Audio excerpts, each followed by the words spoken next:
तो हमारा जो टॉपिक है वो है साझेदारी लेखांकन। जो हमारा फर्स्ट पार्ट है उसमें हम देखेंगे कि आधारभूत अवधारणाएं। तो सबसे पहले हम जानते हैं कि बहुत प्रकार के व्यवसाय के स्वरूप होते हैं।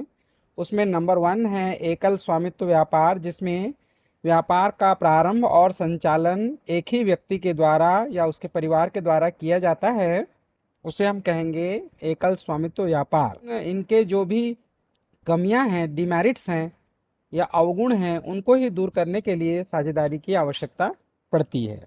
फिर एक और प्रकार होता है, देखेंगे हम, संयुक्त हिंदू अविभाजित परिवार। इसमें न्यूनतम 3 पीढ़ियां एक ही परिवार में किसी व्यवसाय का संचालन करते हुए यदि पाया जाए तो उसे हम कहेंगे संयुक्त हिंदू अविभाजित परिवार। मिनिमम 3 जनरेशन होना चाहिए, माने दादाजी, पिताजी, फिर उसका पुत्र।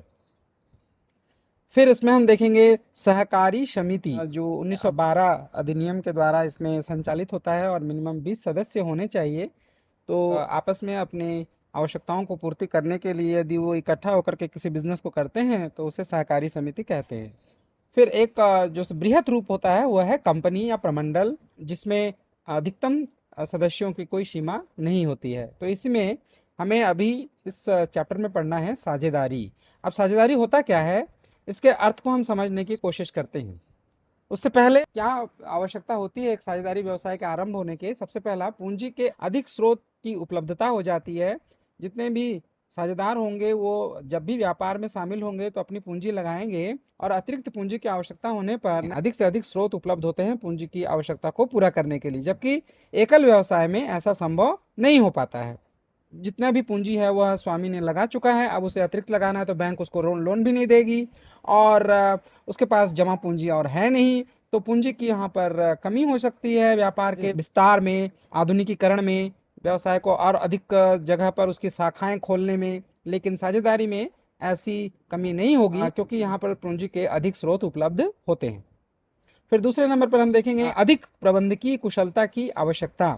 ज़्यादा से ज़्यादा प्रबंधकीय कुशलता के लोग आ जाते हैं, जैसे मैनेजरल स्किल वाले, जैसे एमबीए या इस तरह के जो मैनेजमेंट स्किल से हो, या सभी व्यक्तियों को अकाउंट समझ में नहीं आता। तो अगर मान लीजिए किसी प्रबंधकीय कुशलता व्यक्ति की भी आवश्यकता है तो भी हम पार्टनरशिप शुरू करते हैं, क्योंकि एक ही व्यक्ति में सारे गुण नहीं हो सकते कि वो बिजनेस को भी अच्छा से कर ले और फॉरेन लोगों से डील भी कर ले, या अकाउंट्स के बारे में भी जानता हो, या सरकारी कार्यालयों के बारे में जितनी औपचारिकताएं पूरी करनी होंगी इसकी जानकारी उसके पास हो, ऐसा संभव नहीं होता है। तो अगर हमको एक से अधिक व्यापार में सहायता की आवश्यकता है तो इससे भी साझेदारी का उत्पत्ति होती है, क्योंकि हम किसी को वेतन भत्ते पर रखेंगे उससे अच्छा है कि हम उसे पार्टनर बना लें, और उसके पास प्रबंध की कुशलता है तो उसके कुशलता का प्रयोग यदि व्यापार में करना है तो हम पार्टनरशिप प्रारंभ कर सकते हैं उसके साथ। फिर हम तीसरे नंबर पर देखेंगे सही निर्णय, क्योंकि सलाह मशवरा करने के बाद, जो एक अंग्रेजी के राइटर हैं बर्नार्ड शॉ, उनका एक स्टेटमेंट है, if you have an idea and I have an idea, if we share the ideas both will have 2 ideas, है ना। अगर एक व्यक्ति के पास एक कोई विचार है, दूसरे व्यक्ति के पास कोई दूसरा नया आइडिया है, अगर दोनों एक दूसरे विचार को यदि वो शेयर कर लें, मतलब बांट लें, तो दोनों के पास दो दो विचार हो जाएंगे। तो इससे क्या होता है, निर्णय लेने में आसानी होती है। हर व्यक्ति हर पहलू को, किसी भी निर्णय के पहलुओं पर विचार नहीं कर पाता है, लेकिन समस्त साझेदार मिल करके या दो से दो अधिक साझेदार मिल करके हर पहलू पर सोच सकते हैं, निर्णय ले सकते हैं। तो इससे क्या हो जाता है, सही निर्णय लिया जाता है। थोड़ा विलंब से जरूर होता है लेकिन निर्णय सही होता है। तो इसके लिए भी साझेदारी की आवश्यकता होती है। कभी कभी क्या होता है, एक व्यक्ति जल्दी जल्दी में यदि वो कोई निर्णय ले लेता है तो वो उसकी सही होने का जो संभावना होती है वो काफी कम होता है। फिर हम देखेंगे व्यवसायिक जोखिम का बंटवारा भी हो जाता है। जो व्यवसाय में, कोई ऐसा व्यवसाय नहीं है जिसमें जोखिम ना हो, जोखिम तो सभी व्यवसायों में रहता है। तो व्यवसाय की जो जोखिम है उसको भी बांट दिया जाता है। जैसे लाभ का बंटवारा होता है तो जो संभावित हानि होती है उसकी संभावना ही व्यवसायिक जोखिम कहलाती है। तो उस हानि को भी सभी साझेदार आपस में बांट लेते हैं। तो संभवतः जो विपरीत प्रभाव साझेदार पर वो कम पड़ता है। अगर कोई एकल व्यापारी होगा तो पूरा का संपूर्ण हानि उसी को वहन करना पड़ेगा, तो हो सकता है व्यापार हमेशा के लिए बंद हो जाए। लेकिन साझेदारी में व्यवसायिक जोखिम का भी बंटवारा हो जाता है। ऐसे कई सारे व्यवसाय हैं जिसमें जोखिम अधिक रहता है। ऐसे सभी व्यवसायों के लिए साझेदारी जो स्वरूप है व्यवसाय का वो सबसे उचित रहता है। अब हम देखते हैं साझेदारी का अर्थ क्या होता है। तो भारतीय साझेदारी अधिनियम 1932 के द्वारा यह अधिनियमित होता है स्टूडेंट, के धारा 4 के अनुसार इसकी परिभाषा दी गई है।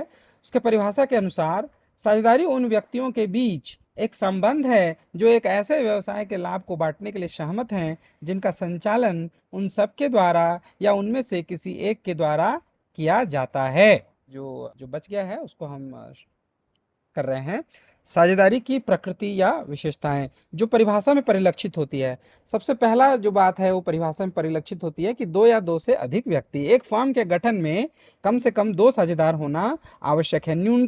न्यूनतम दो साझेदारों या पार्टनर का होना आवश्यक है। अधिकतम संख्या की एक सीमा है।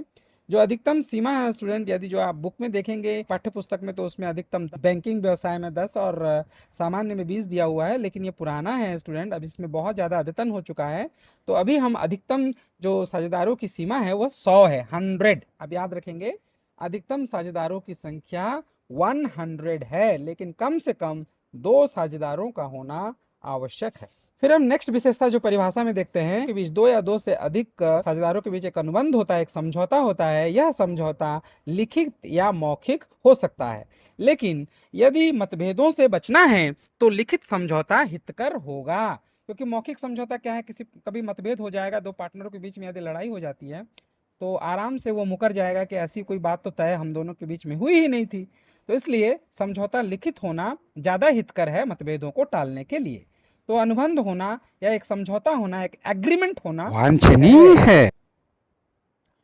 फिर हम देखेंगे व्यवसाय। एक व्यवसाय जो होगा वो वैध होना चाहिए, यानी एक सरकार के द्वारा मान्यता प्राप्त ऐसा एक वैध व्यवसाय होना चाहिए। या किसी भी प्रकार के रॉबरी, चोरी या कोई किसी प्रकार का धोखाधड़ी करने के लिए यदि दो या दो से अधिक व्यक्ति एक साथ होकर के कुछ एक गैंग बनाते हैं तो उसे हम साझेदारी या पार्टनरशिप नहीं कहेंगे। वह भारतीय साझेदारी अधिनियम 1932 के अंतर्गत नहीं आएगा। याद रखना है कि वो जो व्यवसाय होगा वो चरस गांजा बेचने का काम नहीं हो सकता, वो अवैध है। यह वैध व्यवसाय होना चाहिए, तभी जाकर के वो साझेदारी कहलाएगा। नेक्स्ट हम देखेंगे पारस्परिक अभिकरण। पारस्परिक अभिकरण का अर्थ यह है कि सभी साझेदारों के बीच आपस में एक पारस्परिक एजेंसी का संबंध विद्यमान होता है। यदि इसको आप इस तरह से समझें कि एक साझेदार यदि किसी कार्य को करता है तो उसका भार या उसके लिए उत्तरदायी सभी साझेदार होंगे। इसी को बोलते हैं एजेंसी रिलेशनशिप। एजेंसी रिलेशनशिप का अर्थ यह होता है कि प्रत्येक साझेदार एक दूसरे से जुड़े हुए हैं। फर्म में अगर कोई साझेदार गलत करता है, किसी प्रकार का ऐसा काम करता है जो अवैध हो, तो उसके लिए पूरा फर्म के साझेदार या पूरे फर्म को दोषी माना जा सकेगा। तो इसे ही हम कहेंगे एजेंसी रिलेशनशिप। अगर एजेंट कुछ करता है तो उसका प्रभाव फर्म पर पड़ेगा।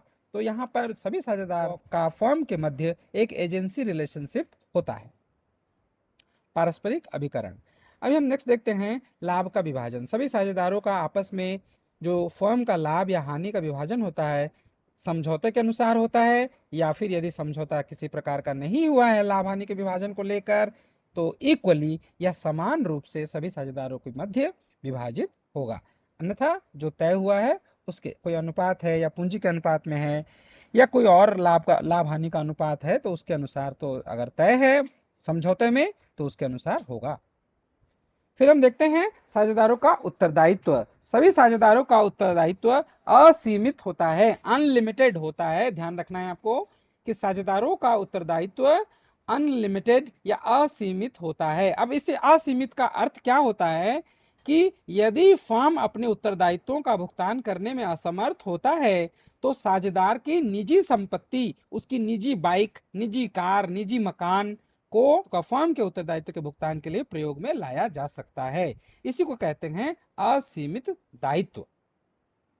लेकिन यदि सीमित दायित्व साझेदारी अधिनियम 2008 के अनुसार यदि वो पंजीकृत है, ये तो हमने 1932 के अनुसार है, तो यह सीमित दायित्व को बताता है। इसमें साझेदारों का जो दायित्व होगा वह सीमित होगा। अर्थात यदि फर्म का उत्तरदायित्व का भुगतान अभी नहीं हुआ है तो किसी भी साझेदार के व्यक्तिगत संपत्तियों का प्रयोग फर्म के उत्तरदायित्वों के भुगतान के लिए नहीं किया जा सकता।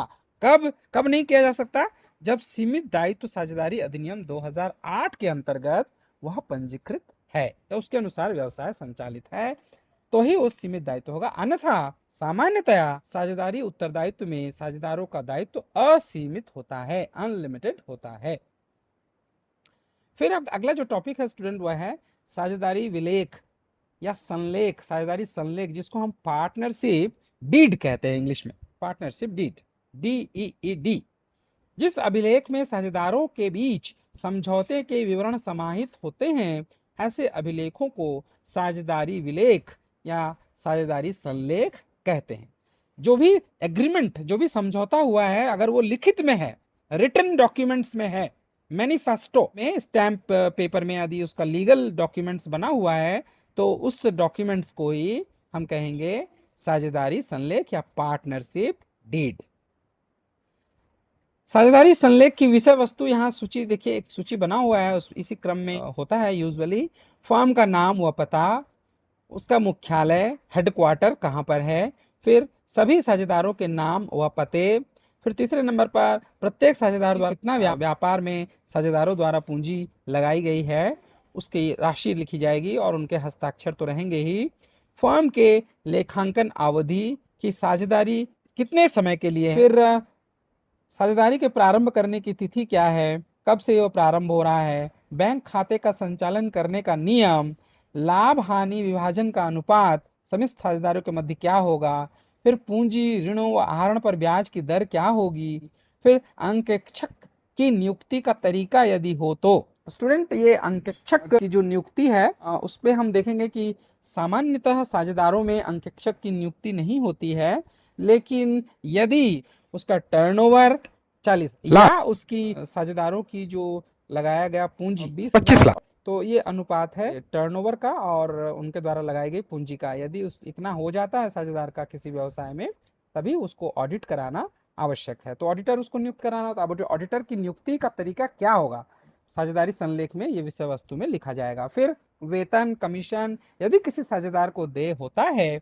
मान लीजिए कोई साझेदार ऐसा है जो मैनेजर का काम भी कर रहा है, तो उसके लिए उसका जो लाभ का हिस्सा है वो तो मिलेगा ही, साथ में वो अलग से कोई कमीशन भी ले सकता है। तो यदि कुछ किसी को देय है तो यह बात भी उसमें उल्लेखित होगी। फिर प्रत्येक साझेदार के अधिकार, कर्तव्य और उत्तरदायित्व इत्यादि भी उसमें लिखे जाते हैं। कोई मध्यस्थ है, कभी मतभेद हो जाए साझेदारों के मध्य, तो मध्यस्थता कौन करेगा, आर्बिट्रेटर कौन होगा, कौन सा न्यायालय के ज्यूरिडिक्शन में वो आएगा, यह बात भी उसमें उल्लेखित होती है। मध्य वाक्य उसको कहते हैं, इत्यादि समस्त बातें साझेदारी संलेख में लिखी होंगी। यदि लिखित समझौता होगा, आने वाले समय में यदि कोई मतभेद होता है, तो उसका निपटारा साझेदारी संलेख में उल्लेखित शर्तों के आधार पर हो जाएगा। यदि मौखिक संलेख है, मौखिक समझौता है, तो फिर मतभेद होने पर उसका निपटारा नहीं हो पाता है। और बड़े साझेदारी में ऐसा नहीं होता है कि वो लिखित ना हो, तो लिखित होगा तो वो हितकर होगा, और लिखित होने को ही हम साझेदारी संलेख कहते हैं। कभी कभी साझेदारी संलेख नहीं होता है या व्यवसाय जो है वो उतना बड़ा नहीं होता है, तो साझेदारी संलेख के अभाव में कुछ नियम स्टूडेंट भारतीय साझेदारी अधिनियम 1932 के अनुसार लागू होते हैं। उसको हम देखते हैं। सबसे पहले, पूंजी पर ब्याज की गणना नहीं किया जाएगा। किसी भी प्रकार की कोई अतिरिक्त पूंजी, क्योंकि ये जो पूंजी पर ब्याज है यह साझेदारों के लाभ से ही, साझेदारी फर्म के लाभ से ही चुकाया जाता है, मतलब फर्म के लिए यह एक हानि होगी। तो इसलिए अगर साझेदारी संलेख का अभाव पाया जाता है या साझेदारी संलेख खामोश है, तो पूंजी पर किसी भी साझेदार को कोई ब्याज की गणना नहीं होगी, उसको देय नहीं किया जाएगा। फिर दूसरे नंबर पर हम देखते हैं, लाभ व हानि का समान वितरण किया जाएगा। अगर साझेदारी संलेख नहीं है, इसका मतलब कहीं पर भी लिखित में नहीं है कि उसका लाभ कैसे बांटना है या हानि को कैसे बांटना है, तो इसका मतलब समस्त जितने भी साझेदार होंगे, जैसे 10,000 का प्रॉफिट हुआ, 10,000 का प्रॉफिट हो रहा है और 4 साझेदार हैं, तो सीधे सीधे हम 2,500 करके काट देंगे। फिर हम देखेंगे, किसी भी साझेदार को किसी भी प्रकार का कमीशन, वेतन का भुगतान नहीं होगा। जब साझेदारी संलेख नहीं है तो वेतन और अलग से कमीशन का भुगतान नहीं होगा। फिर फर्म को यदि किसी साझेदार के द्वारा ऋण की व्यवस्था की गई है, यानी फर्म को साझेदार ने ऋण दिया है तो प्रकार के ऋण पर 6% की दर से ब्याज का भुगतान किया जाएगा। 6% की दर से उसको ब्याज का भुगतान करना होगा, भले साझेदारी संलेख या कोई रिटर्न में डॉक्यूमेंट नहीं है, लेकिन उसको 6% की दर से ब्याज चुकाएगा फर्म साझेदार को, क्योंकि साझेदार ने मदद की है फर्म की। फिर हम देखेंगे स्टूडेंट यहाँ पर साझेदारों के आहरण पर ब्याज की गणना नहीं की जाएगी। अगर व्यापार से किसी भी निजी प्रयोग के लिए किसी साझेदार ने अगर आहरण किया है तो उस पर ब्याज देना होता है, लेकिन साझेदारी संलेख का अभाव है तो इस प्रकार के किसी भी प्रकार का ब्याज की गणना नहीं होगी, जो फर्म के लिए फायदे की बात है, लेकिन यहाँ पर ब्याज की गणना नहीं की जाएगी। तो स्टूडेंट ये जो पहले नंबर पर है भारतीय साझेदारी अधिनियम 1932 की धारा 13(1), 13(2), 13(3), 13(4) के अनुसार ये बातें लिखी गई, उसी क्रम में हमने यहाँ पर लिखा है। तो ये कुछ क्वेश्चन है, इसका एक स्क्रीनशॉट रखेंगे स्टूडेंट और इसका आंसर आज की क्लास का आप भेजेंगे मेल में। ओके, भारतीय साझेदारी पर यहाँ पर ये 5 कुछ प्रश्न हैं, 2 सही गलत हैं और 3 छोटे छोटे प्रश्न हैं।